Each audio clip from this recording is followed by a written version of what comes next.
গাছগুলো তাহলে বেঁকে যাচ্ছে বে, এর মতো হয়েছে নির্ঘাত হাইজুলের মতন হয়ে গেছে।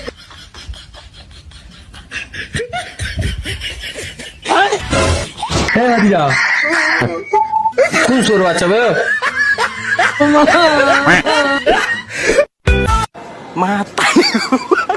আরে শুয়োরের বাচ্চা, তোর মা তোর মুখে মুখ দেয় নাকি বে?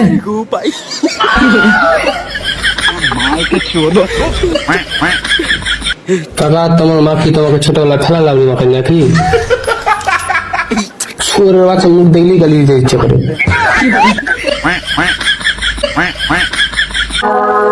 ভাতি ওই কথা বাদ দাও, বলছিলাম ভাতি যখন খানা খেতে ইচ্ছা করছে, এবার বিয়েটা করো। বলছিলাম কাকা, আমার তো অনেকদিন থেকে কাঁদার ইচ্ছা হচ্ছে। আমি তো বলিনি, তুমি একটু মরো, আমি কাঁদি।